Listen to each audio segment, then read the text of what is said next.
And now, on to our feature presentation. The name of this film is Final Destination, but before we finally begin, let me explain the situation. See what I did there? Pretty clever, huh? Hi there, I'm Death, or as the tabloids have dubbed me, the Grim Reaper. Back in the days before color, I was harvesting souls like a mother. Baby. I'd fly around, avoiding drones, to search for souls to take before they awake. But I f***ed up a lot. Like, when I tried to take this guy in the bathroom, but Michael J. Fox was pooping and I didn't want to disturb him. I'd knock on people's doors and they just ignored me.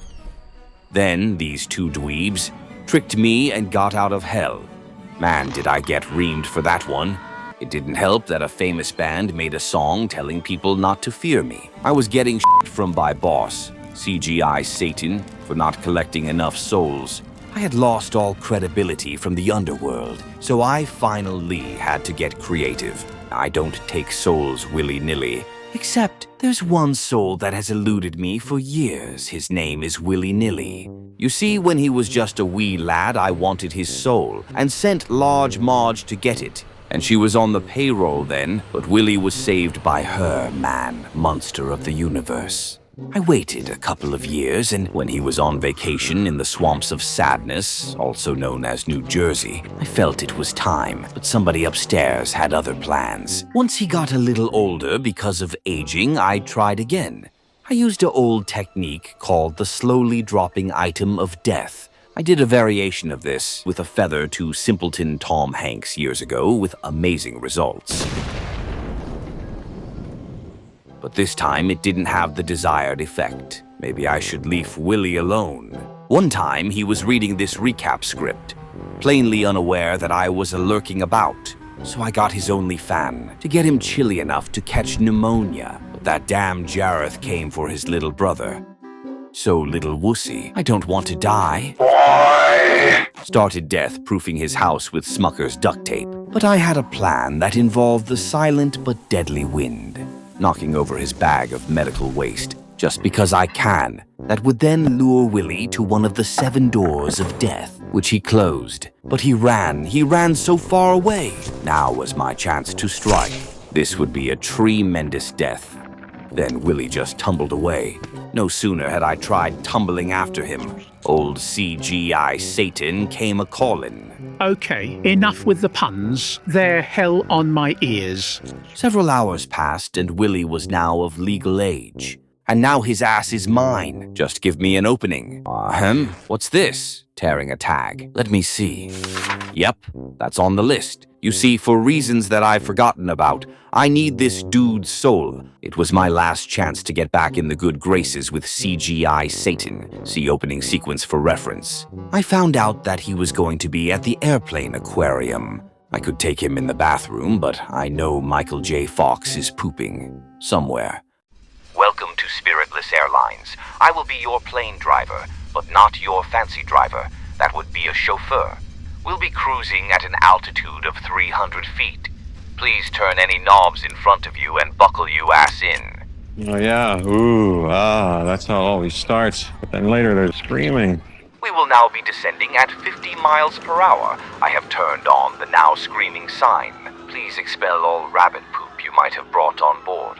A scream catcher will descend from parts unknown. Place the unsanitized cup over your mouth and scream normally. Monstropolis needs power. Please keep your arms and legs with you as you are sucked out of the airplane.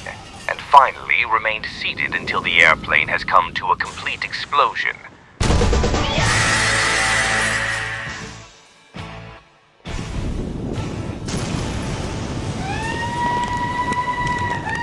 But then I find out that Willy wasn't on the plane. There better be someone to explain this, and he'd better be above the rank of private.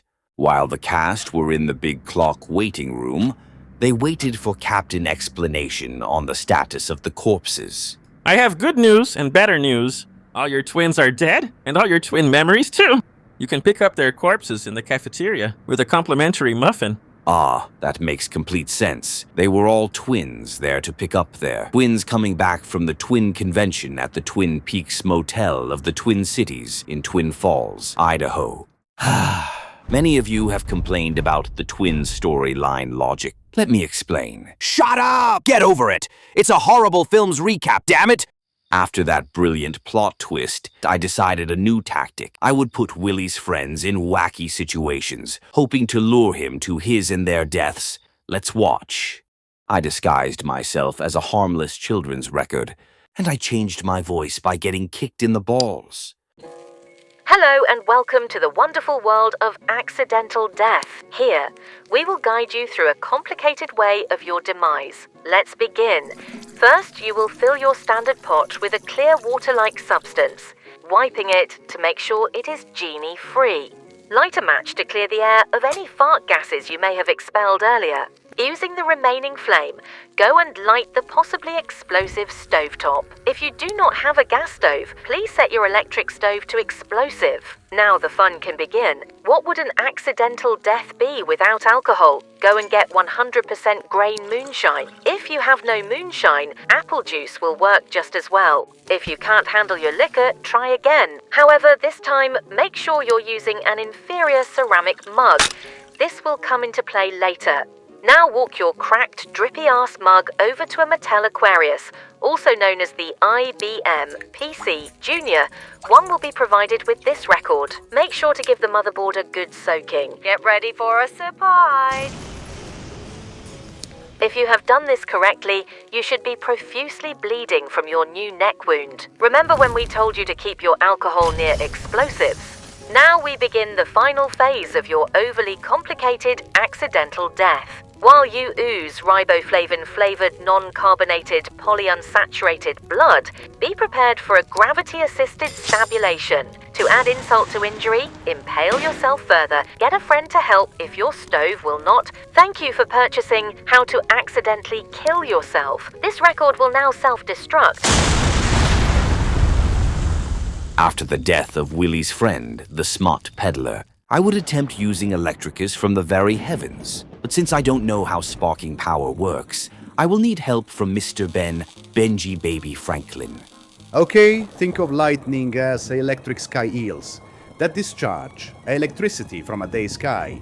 It will probably zap that power box thingy. Just to stare at it, it'll look really cool. Make sure you go outside to get a closer look. But remember, electricity is not a you friend. Just like the Bolivian spark snake, it wants you dead. Use the first floor window, because there might be bandits at your front door. If you own a Balaenoptera musculus or Dogus parcus, it is the mortal enemy of the Bolivian spark snake. It will scare the snake away for up to 45 seconds. Make sure you treat your dog with lots of water. But spark snakes no afraid of you, plus they no like a you. Push the silent alarm to alert someone to your aid. They come with their little dinghy, which is metaphor for they being the spark snake. No, like when you back out of your garage, they just painted it. Wait a minute, this educational film makes no sense. You're not Benjamin Franklin. Aha, I just wanted to be in the recap. Antonio, away!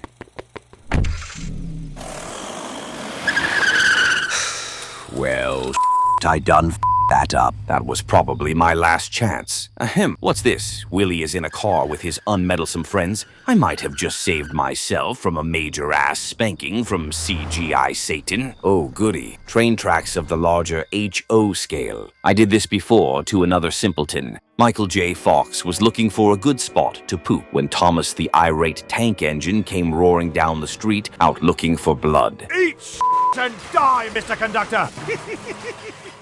But this time, Thomas was a little drunk, and I think he was on PCP. I used mental locking power to seal them into their freshly made doom, but they used their mental door opening powers to negate my mental door locking power. This dude got the belt buckle caught in his zipper. I can use this to get Willie smushified. No amount of yanking will save you and your Willie. You f***ing rot in hell, Sir Topper Hat! I got your Willie now! Wait, what the f***? No!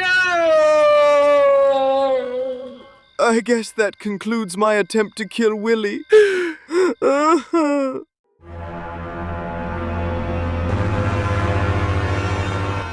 friend, you've managed to kill just about everyone else, but like a poor marksman, you missing the target.